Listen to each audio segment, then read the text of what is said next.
لو انت في العشرين الفيديو ده ليك. انا انيس، وكمان كام اسبوع ان شاء الله هتم ال30 سنة. لما ببص حواليا بلاقي ان معظم الناس اللي من سني تايهين او ضايعين، مش لاقيين طريقهم، والاسوأ مش عارفين هم المفروض يعملوا ايه اساسا. تركيزهم متفتت في 100 اتجاه، والاسوأ من ده كله ان علاقتهم بتليفونهم اقوى واحسن بكتير من علاقتهم بنفسهم وباهاليهم وبالاشخاص اللي في حياتهم واللي المفروض يتعرفوا عليهم. من الاخر تايهين. لو انت دلوقتي بين سن ال 18 وال 29 وحاسس ان انت فاقد البوصلة في الطريق بتاعك وفاقد الشغف او فقدته ومش عارف ليه، والأسوأ ان انت مش قادر تركز 10 دقايق على بعض من غير ما تلمس تليفونك، فالفيديو ده ليك انت بالاخص. انا مش جاي هنا عشان اديك نصايح حياتية فاضية، ولا جاي اقول لك اصحى الساعة 5 الصبح. انا هنا هحكي لك الحلو والمر عن اللي فعلا خلاني احقق حاجات كتير من اللي انا بطمح لها الحمد لله. انا هنا جاي احكي لك الحاجات اللي انا اتبعتها وتعلمت منها،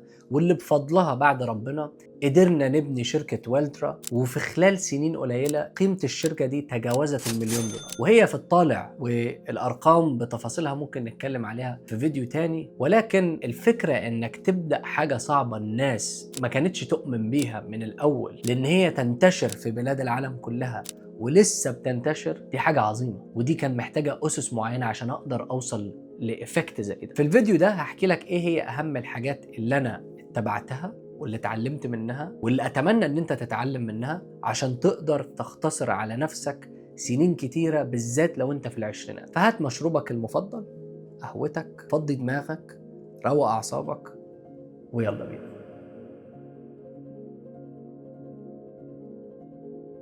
أول حاجة، التركيز هي عملتك وسلعتك الغالية جدا جدا عليك. يعني ايه؟ يعني من غير التركيز مش هتقدر توصل لأي حاجة من اللي ممكن نتكلم عليها. والتركيز أنواع والتركيز بيتشتت، يعني ممكن يتفرع في حاجات كتير. والهدف من اللي أنا عاوز أقوله لك إن حاول تخلي تركيزك على الحاجة المهمة اللي انت فعلا محتاج تعملها، لان لو تركيزك متشتت على حاجات كتير من ضمنها تليفونك والسوشيال ميديا والتيك توك والانستجرام وهكذا، في حاجات لن تضيف لك قيمة، فانت وقتك مسلوب منك وتركيزك مسلوب منك من الحاجات اللي انت المفروض تحط تركيزك عليها، فبالتالي النتيجة هتبقى ضعيفة في الحاجة اللي انت بتحاول تعملها.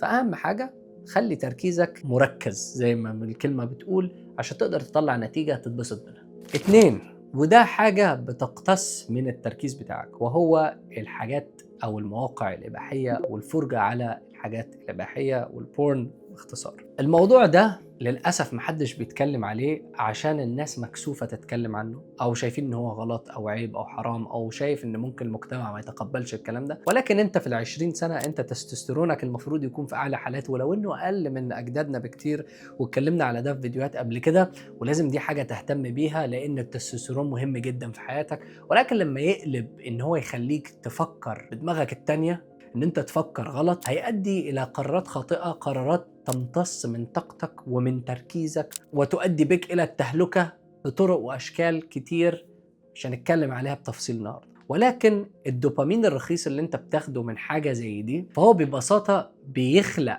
حالة لجسمك ومخك وعاداتك انت في غنى عنها، حالة تبعدك عن اي حاجة من الانتاجية، حاجة تبعدك عن الواقع تماما، لان انت بيتم غسيل مخك وانت مش واخد بالك. هو ده استدراج ليك وانت مش واخد بالك، هو ده الناس بتستغلك وانت مش واخد بالك، بتستغل نقطة ضعفك، والشيطان اوريدي داخلك متدلع معاك. صعب ان انت تتعامل مع اي حد وبيبان عليك وشكلك بيبقى بايخ وما بتبقاش مركز، وبتهلك صحتك اللي هي بعدين مش هتعرف تستمتع باللي انت عاوز تستمتع بيه بسبب العادة دي. فهي هتدمر لك حياتك وهتشتت تركيزك.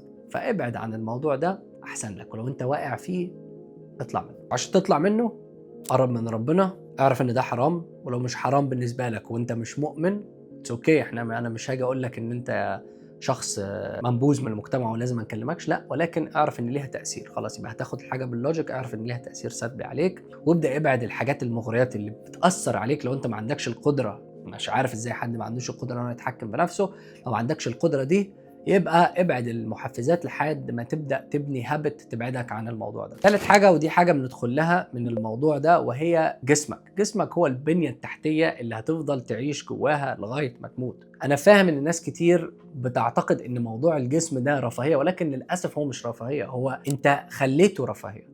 لان في الاساس انت المفروض تكون صحي، جسمك المفروض يكون قوي، جسمك المفروض يسمح لك ان انت تقدر تعيش في صحه كامله تامه لغايه اخر يوم في عمرك اللي مكتوب لك، سواء بقى كان 50 سنه او 100 سنه او 20 سنه، مش هيفرق. المهم تعيش باعلى كواليتي اوف لايف من ناحيه الصحه ومن ناحيه الجسم نفسه، عشان تقدر تواكب الحاجات اللي انت محتاج تعملها في حياتك. حتى من ضمنها لو هتبص عليها من منظور ديني، لان في ناس من منظور ديني بينبذوا الافكار دي او ما بيركز لهاش، فانت مطلوب منك تكون قوي عشان تقدر تتعبد اصلا، وعشان تقدر تضيف قيمه للمجتمع، وتقدر الناس تعتمد عليك. فشويه حاجات ممكن تعملها طبعا عشان تعمل الكلام ده، هو ان انت تظبط الدايت بتاعك، تتمرن، يبقى عندك روتين، تعرف تهتم بجسمك بالطريقه الصحيحه، وتعامل جسمك باحترام عشان يعاملك باحترام لما تكبر وتعجز، وما يبقاش لاول وقعه تقع هتتكسر. فكر على المدى البعيد من ناحيه جسمك، وانا ده شفته بالنسبه لي الحمد لله. بدات من وانا صغير ان انا اهتم بنفسي وبالاكل وبالتمرين وهكذا، فرق معايا، ودلوقتي بقى سلعه بالنسبه لي يعني غاليه جدا. لان لما تقعد في اي مكان الناس دلوقتي بتبدا تتكلم معاك من المنطلق ده، يعني بيفتح كلام، بيديك فرص، بتبان ان انت فعلا جدي، بيديك ثقه في النفس. فاهتم بجسمك. 4، ودي حاجه كتير مننا معتقدين ان هي الحل، وهو التحفيز. الاجابه لا، مش التحفيز. انت محتاج استمراريه، محتاج تخلق لنفسك انضباط، لان هو ده اللي بيديك الاستمراريه، هو ده اللي بيديك النتيجه. التحفيز ده ممكن يجي ويروح في نص دقيقه، وبقى رخيص جدا وموجود اونلاين، وانت عارف ده كويس، وبيضرب لك الدوبامين وبتخلص وما بيحصلش حاجه. احنا نص السنه دلوقتي، انا ما اعرفش انت انتجت اللي كنت عاوز تنتجه ولا لا، بس في اخر السنه اللي فاتت واول السنه دي انت متحفز. الموضوع بيتغير، بنشوف ده في الجيم كتير، الناس بتبدا تخش الجيم في اول شهر 2 3 وبعدين يقعوا، وبعدين يجي السنه اخر السنه يبدا تاني، وهكذا وهكذا، دايره وماشيه. لان انت ماشي على تحفيز، انت مش ماشي بهدف قدامك واضح، الهدف اللي يخليك يبقى عندك استمراريه وعندك انضباط عشان توصل له مهما صعب. انا ايام كتير بصحى ما اناش عاوز اشتغل ولا عاوز اتمرن ولا عاوز اعمل اي حاجه، يعني بتبقى فيها ارهاق. انت مش، ما هو جسمك او مخك دايما بيقول لك الحاجه اللي بتتعبك واللي فيها ستريس طبعا عاوزك تبعد عنها، ولكن في الحقيقه ان انت تقدر تواظب وتكمل وتزق نفسك وتقدر تصدق في اللي انت عاوز تعمله، هو اللي هيخليك تعمل انضباط. وعشان يبقى عندك انضباط واستمراريه لازم يكون عندك سيستم، لازم تخلق لنفسك سيستم وطريقه بان انت تعيش بيها يومك، يتضمن فيها كل الحاجات اللي محتاج تعملها عشان توصل للهدف بتاعك. 5، عاوزك تبطل تستهلك وتبدا تنتج. يعني ايه؟ يعني لما تبقى في وضع مستهلك فانت بتمتص كل حاجه حواليك وما بتضيفش قيمه، لان انت بتمتص وخلاص، بتفرج وخلاص، باكل وخلاص. مثلا ما هو الاكل وخلاص بدون انتاج معناها انت تخنت. امتصاص المعلومات بدون انتاج عنها يبقى المعلومات اتنست. ان انت تبقى جزء من المجتمع تنتجش، فانت فرد، اكيد دخلك هيتاثر، هيكون متاثر او مش عالي. فالشخص المنتج هو شخص بيلاقي حاجه كويسه عنده يقدر عن طريقها يوصل للناس او ينتج قيمه للناس، قصادها هيجي لك دخل، قصادها هيجي لك حاجه هتكسب منها حاجه، تتعلم حاجه، سواء فلوس، معارف، شهرة، وات ايفر، هيوديك لحاجة.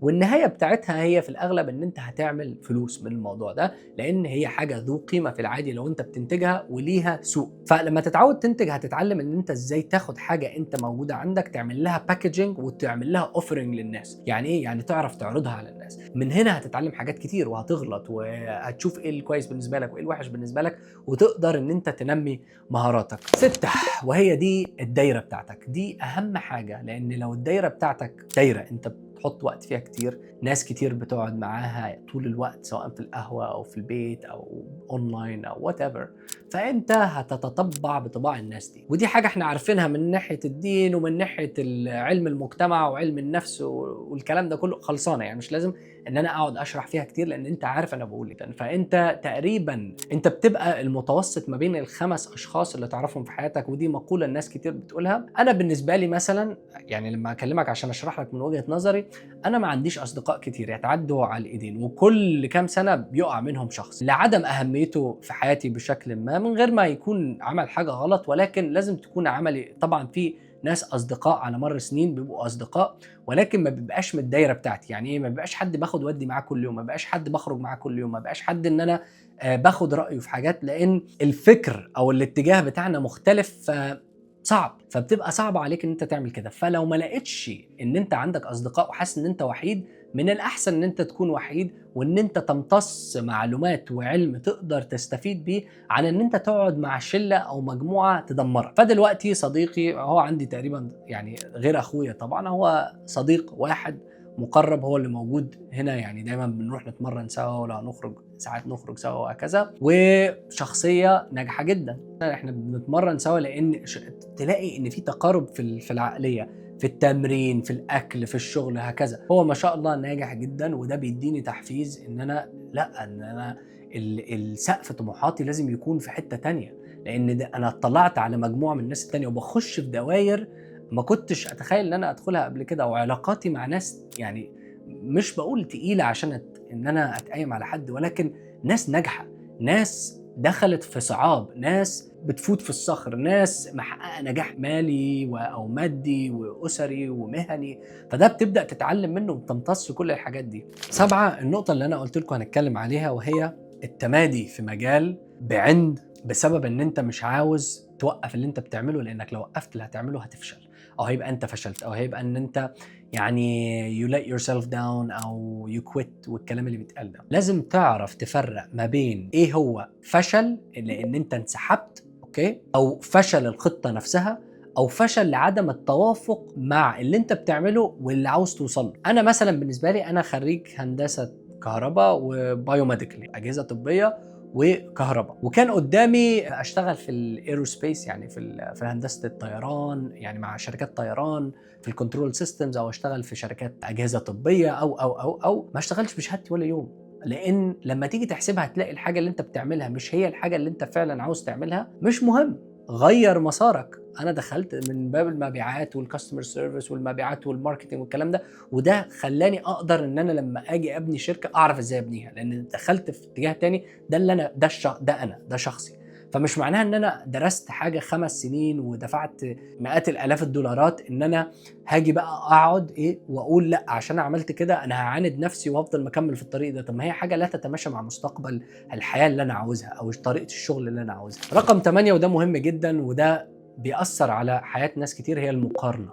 والمقارنة بتزيد كل يوم عن التاني بسبب السوشيال ميديا، وكل ما هتكبر في السن كل ما هتشوف كل ما هتقارن. وانا كنت في الدايره دي، كنت بقارن نفسي بناس وانا في سنهم، لقيت ناس بتحقق نتائج قبل مني وناس عامله اكتر مني وبلا بلا، وتحس ان انت قليل. ولكن دي كان فخ وكان شيطان. ولما اتعلمتها حياتي ارتاحت كتير، وقدرت اركز على اللي انا بعمله، وفهمت ان كل واحد ليه قصه، كل واحد ليه صعوبات. انا بالنسبه لي مثلا لما جيت هنا امريكا كنت على فيزا طلاب، كنتش اقدر اشتغل اي حاجه انا عاوزها. كان جاي لي اوفرز في التمثيل ومسرحيات وموديلنج، ولكن ما كنتش اقدر اعمل كل ده. كنت حابب ان انا اعمل كل ده، ولكن دي طبعا خطه من ربنا يعني لحاجه تانية. فده اللي انا عاوز اقوله لك، ان ما ينفعش ان انا اقارن نفسي بحد مثلا كان مولود في البلد، او فاهمني. فخدها من المنطلق ده، وانت ما تقدرش تقارن نفسك بحد مثلا سافر فيرسز ما سافرش، حد درس، حد عنده امكانيات وانت ما كانش عندك. ولكن ما يبقاش حاجه تخليك مرتاح في الوضع اللي انت فيه، لا، تخليك ان انت ما تقارنش، وتعرف ان في شخص وصل ده قصته كذا، ايه اللي ممكن اتعلمه منها وايه اللي ممكن اطبقه.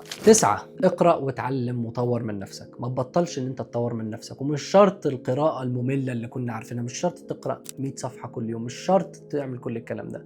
في دلوقتي اساليب كتيره احنا ممكن نتعلم منها اونلاين وعلى اليوتيوب وجوجل واي اي وبلا بلا بلا، كل الكلام ده موجود ان هو يعلمك ويجهزك النهارده.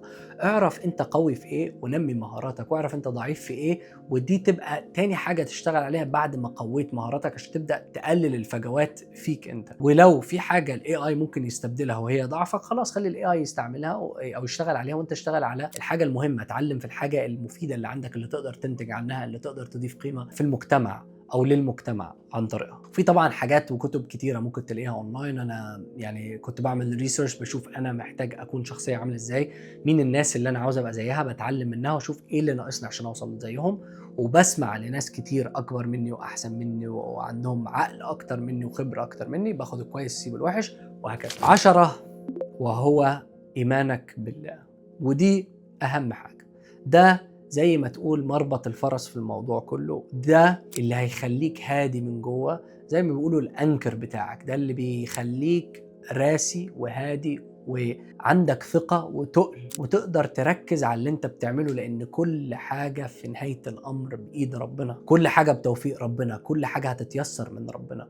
وتفائل بالخير تجده، دي طريقة حياة اللي ربنا عاوزنا نعيش عليها، عشان اي حاجه تجيلنا نعرف نتعامل معاها، حتى لو احنا شايفين ان هي وحشه نعرف ان ربنا عنده خطه تانية بالنسبه لنا. فلا تيأس، وكون واثق من نفسك، خلي ايمانك بربنا قوي. ولو انت مش مؤمن فدي حاجه من الحاجات اللي انا شايف ان هي ممكن تكون مؤثره معاك، ولكن في ناس مثلا ما بتبقاش مأمنة بربنا، بتبقى مأمنة بحاجة أو مش عارفين هي إيه. ده برضو إيمان ينفع، ولكن أنصح الناس دي إن هي تفتح دماغها شوية، لأن لو أنت وصلت لفكرة إن أنت تؤمن بحاجة فليك فرصة إن أنت تعرف إيه هي الحاجة دي، ما هو إيه هي القوة اللي أنت بتؤمن بيها، من غير ما نخش في موضوع الدين وكل واحد ليه دينه وليه كل حاجة. ولكن إن أنت يكون في حاجة بتتعلق بيها وتثق فيها مهما كان دينك، هتديك ثقل، هتديك راحة بال، وربنا كريم وربنا بيرزق الجميع. وفي نهاية الفيديو أتمنى تكون استفدت، ومش لازم تعمل كل حاجة أنا قلتها مرة واحدة، مش لازم تعدي على كل النصايح أو كل الأجزاء دي مرة واحدة، وهم كلهم مهمين، لأن كل واحد عنده نسبة معينة من الحاجات دي، يعني عنده نسبة نجاح معينة فيها. فشوف أنت إيه اللي ناقصك في الحاجات دي وابدأ اشتغل عليها، وواحدة واحدة من غير ما تضغط نفسك، واهتم بكل تفصيلة تفيدك لمستقبلك. لو الفيديو ده غير فيك حاجة فاكتب لي غير فيك ايه او شد انتباهك لايه. ولو انت شايف ان في حاجة ممكن نضيفها على القائمة بتاع ال10 حاجات دي او ال10 نصايح دي او ال10 مواضيع اللي لازم تهتم بيها دي، اكتب لنا رقم 11 في الكومنت. ومتنساش تشير الفيديو ده لأي حد انت شايف ان هو ممكن يستفيد من الفيديو ده، بالذات لو هو في سن ال20. شكرا لكم، اتمنى تكونوا استفدتوا، وهشوفكم في فيديو تاني.